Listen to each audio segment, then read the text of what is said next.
Agra Neminath Ayurvedic hospital Kuberpur पर छात्रों से संवाद का कार्यक्रम रखा गया। कार्यक्रम के मुख्य अतिथि श्री धर्मवीर प्रजापति, मंत्री जिला कारागार एवं होमगार्ड उत्तर प्रदेश सरकार थे। उन्होंने छात्रों को बताया कि हमें अपने जीवन में जल को, वायु को प्रदूषित होने से बचना चाहिए, जिससे साफ जल, वायु, सूर्य रोशनी हमें प्राप्त हो सके तथा जिनकी कोई भी कीमत हम अदा नहीं करते हैं, लेकिन फिर भी यह हमारे जीवन के लिए अत्यंत महत्वपूर्ण है। तथा अतिथि श्री वीरेंद्र कुमार मित्तल, प्रदेश मंत्री, भारतीय श्रमिक कामगार कर्मचारी महासंघ, भारतीय जनता पार्टी प्रणेता उत्तर प्रदेश, ने कहा कि युवा शक्ति अत्यंत प्रभावशाली होती है, उसको सही दिशा में भाव में ले जाना अत्यंत आवश्यक होता है, उसी से देश व समाज सही दिशा में अग्रसरित होता है। इस अवसर पर अस्पताल के अध्यक्ष श्री प्रदीप गुप्ता जी व डायरेक्टर श्री दीपेश जी, प्रधानाचार्य जी, अन्य सहायक श्री सुबोध जी, अभिलाष जी, साथ ही अन्य गणमान्य लोग उपस्थित रहे। सभी ने कार्यक्रम की काफी प्रशंसा की और छात्रों के लिए अत्यंत महत्वपूर्ण बताया। कार्यक्रम की पश्चात सभी अतिथि गण ने वृक्षारोपण भी किया।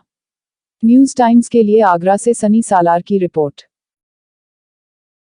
मेरे मन में बहुत समय से ये सोचता रहता था, मैं चलता रहता था कि प्रकृति आज कहीं न कहीं हम प्रकृति के विषय में हम सोच नहीं रहे हैं।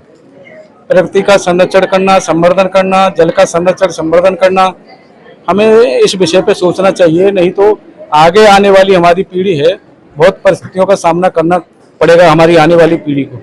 इसीलिए मन में बहुत दिनों से चल रहा था और मैंने कॉलेजों में बच्चों के साथ संवाद शुरू कर दिया। कई जगह कॉलेजों में हमने कई जिलों में संवाद किया है। आगरा में ये मेरा दूसरा संवाद है। यहाँ नेमिनाथ मेडिकल कॉलेज में पिछले 6 महीने से चर्चा चल रही थी, लेकिन समय के अभाव में नहीं हो पा रहा था। आज समय मिला है बच्चों के साथ प्रकृति के संरक्षण संवर्धन के विषय पे, जल का संरक्षण संवर्धन के विषय पे, और तीसरा क्योंकि जेल विभाग हमारे पास है तो युवाओं की जेल में बहुत बड़ी संख्या है, इसलिए उस विषय पे भी बच्चों से संवाद किया है कि जीवन में कोई गलती ऐसी नहीं होनी चाहिए जिसके कारण हमारे माँ बाप अपमानित हों। प्रकृति के विषय में हमने उनसे विशेष अनुरोध किया है कि प्रकृति का भी हमें संरक्षण करना चाहिए, पेड़ पौधा हमें लगानी चाहिए और जल का संरक्षण भी हमें करना चाहिए। बच्चों के संवाद इसलिए मैंने जरूरी समझा कि बच्चे हमारे भविष्य हैं, बच्चे हमारे देश का भविष्य बन सकते हैं, बच्चे हमारे प्रदेश का भविष्य बन सकते हैं। और वो देश प्रदेश का भविष्य न बन पाए किसी कारणवश, तो अपने घर का भविष्य बच्चा होता है, और उस घर के भविष्य को अगर हम सही दिशा दे पाएंगे अपने विचारों के माध्यम से, तो हो सकता है कि उस परिवार का भविष्य ठीक रास्ते पर आकर के अपना भविष्य बन जाए।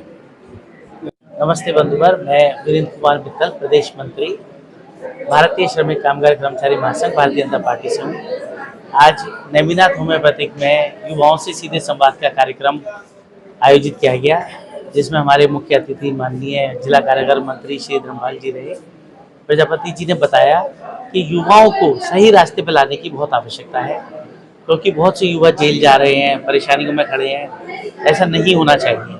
इनको यही सही दिशा निर्देशन दिया जाता है तो इनके परिवार वाले परेशान नहीं होंगे और आगे इनको सही व्यवस्थाएं मिलेंगी। साथ ही प्रकृति के करीब लाने के लिए उन्होंने हमें निर्देशित किया कि जल जमीन के नज़दीक हमें रहना चाहिए, जिससे प्रकृति अगर पूर्ण रूप से सही रहेगी तो आगे आने वाली बीमारियों से बचाव पता रहेगा।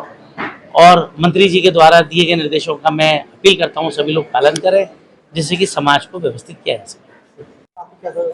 जी, मेरा नाम गार्गी शुक्ला है। आज का कार्यक्रम बहुत ही अच्छी तरीके से हुआ है। सर से मैं बहुत कुछ जानने को मिला नारी सशक्तिकरण के बारे में, और जो भी युवा पीढ़ी को उन्होंने जो भी संदेश दिए हैं कि हमें कैसे अपनी आने वाली पीढ़ियों के लिए चीज़ों को बचा के रखना है जो हमें विरासत में मिली है, वो सब जान के हमें अवश्य ये हम कह सकते हैं कि हमारे युवाओं को बहुत ज़्यादा इससे प्रोत्साहन मिला होगा। माता पिताओं को लेकर जो संदेश दिया है मंत्री जी ने, वो आगे इस पर कितना अमल लोग करने जा रहे हैं? जी, माता पिता को लेकर उन्होंने जो भी संदेश दिया है कि हमें माता पिता को की सेवा करनी चाहिए और उनको सम्मान देना चाहिए, क्योंकि ये हम आज के युवाओं के लिए बहुत ज़रूरी है। क्योंकि आजकल आधुनिकता की होड़ में हम इतना आगे हो रहे हैं कि हम अपनी पुरानी चीज़ों को, सभ्यताओं को मानते ख़त्म करते चले आ रहे हैं। हमारे पास अपने पेरेंट्स के लिए मैक्सिमम टाइम नहीं होता है, तो उस चीज़ को ध्यान में रखते हुए ये हमें बहुत अच्छा अवसर मिला कि हम जान सकें और उस चीज़ से प्रोत्साहन लेके हम आगे काम कर सकें।